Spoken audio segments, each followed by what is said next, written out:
नमस्कार दोस्तों, मैं इंद्रजीत महाडिक। आप सभी को मेरी तरफ से ढेर सारी शुभकामनाएं। उम्मीद है आप सभी स्वस्थ हैं, अच्छे हैं और सोशल डिस्टेंसिंग के नियमों को, रूल्स को फॉलो कर रहे हैं।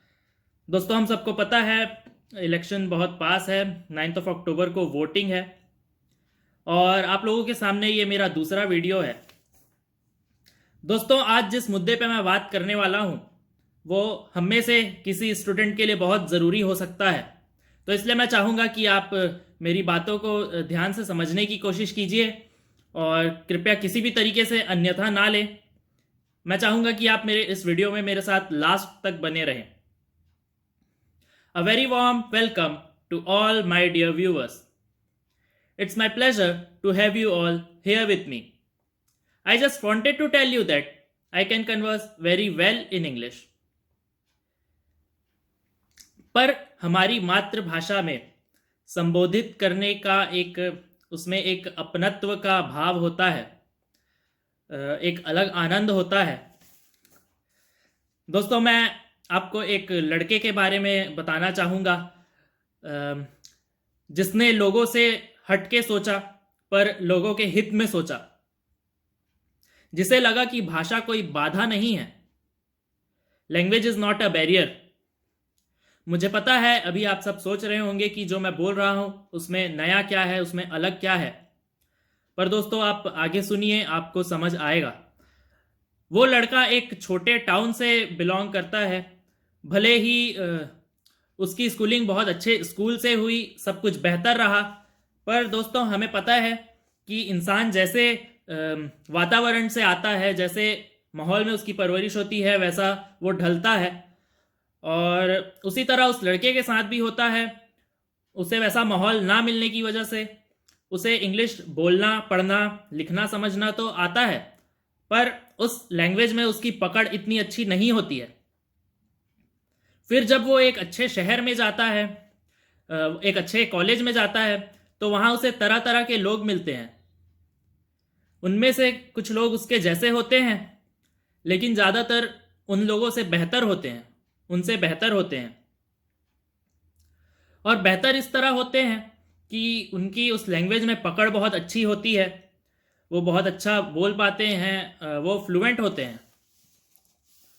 और फिर इस स्थिति में कभी कभी ये भी हो जाता है कि स्टूडेंट्स अलग अलग समूह में बंट जाते हैं, या फिर जो हिंदी भाषी होते हैं वो अपने आप को बाकी लोगों से अलग महसूस करते हैं, पीछे महसूस करते हैं, वो असहजता महसूस करते हैं, उनका आत्मविश्वास कम हो जाता है। पर दोस्तों, उनमें से कुछ लोग ऐसे होते हैं जो अपने आत्मबल को गिरने नहीं देते, कम नहीं होने देते, जो उस असहजता को अपनी ताकत में बदलते हैं, उस असहजता को अपनी ताकत बना लेते हैं और जो भी बोलते हैं पूरे जोश के साथ बोलते हैं, पूरी ताकत के साथ बोलते हैं। हाँ दोस्तों, उस लड़के ने भी कुछ यही किया और उसने हार नहीं मानी। उसने असहजता को अपनी ताकत बनाई, उसने अपना आत्मबल बरकरार रखा। और इस यात्रा में उसके उसके टीचर्स ने और उसके मित्रों का, उसके गुरुओं का और उसके मित्रों का बहुत सहारा रहा। और शायद अगर उसकी जगह कोई और होता तो आज वो नहीं कर पाता जो आज वो कर रहा है। जी हाँ दोस्तों, मुझे बताते हुए गर्व है कि जिसके बारे में मैं बात कर रहा हूं वो मैं ही हूं। दोस्तों, जो कहानी मैंने अभी आपको अपने बारे में बताई है, वो आप उस कहानी का अर्थ ये ना निकाले कि मैं किसी भाषा का भेद कर रहा हूं, पर मैं सबको ये संदेश देना चाहता हूं कि अगर हमारे बीच कोई ऐसा व्यक्ति आता है तो हमें उसकी पूरी मदद करनी है, उसकी पूरी सहायता करनी है, उसे इस चीज का शिकार नहीं होने देना है। दोस्तों, ये मुद्दा मुझे जरूरी इसलिए लगा क्योंकि मुझे लगता है कि अगर ये मेरे साथ हो सकता है तो किसी और के साथ क्यों नहीं हो सकता। और देखा जाए तो हम छात्रों के लिए यह एक राष्ट्रीय स्तर का मुद्दा भी बन सकता है। और हम पूरी कोशिश करेंगे कि इस मुद्दे को उस स्तर तक लेके जाएं जहां ऐसे जितने भी छात्र होते हैं उन सब की मदद हो सके।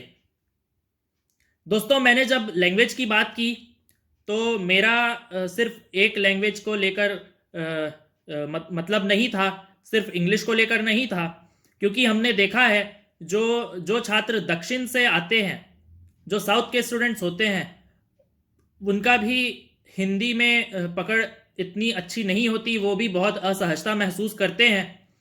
और ऐसे ऐसे उदाहरण हमने देखे हैं, अपने बीच में ही लोगों को देखे हैं, अपनी क्लास में देखे हैं। तो दोस्तों, इस वीडियो में मैंने आप लोगों को अपने बारे में बताया है एक उदाहरण के तौर पर, और एक बार फिर से मैंने अपने विचारों को आप लोगों के सामने व्यक्त किया है।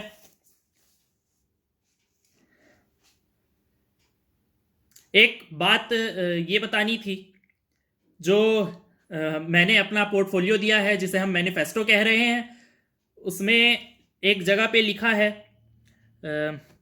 मैंने अपने बारे में बताते हुए लिखा है कि back the captainship for university basketball team, पर वहाँ ये होना था कि back captainship for inter university basketball team. दोनों में फ़र्क है, और फ़र्क इतना है कि इंटर यूनिवर्सिटी बास्केटबॉल टीम मतलब हम हमारे कॉलेज में जो इवेंट्स होते हैं वो उसको लेकर उसका मतलब था। दोस्तों, ये वीडियो मैं यहीं ख़त्म करना चाहूँगा, और एक बार फिर से आपको धन्यवाद देना चाहूँगा। आपने मुझे अपना कीमती समय दिया, बहुत बहुत धन्यवाद दोस्तों। जय हिंद।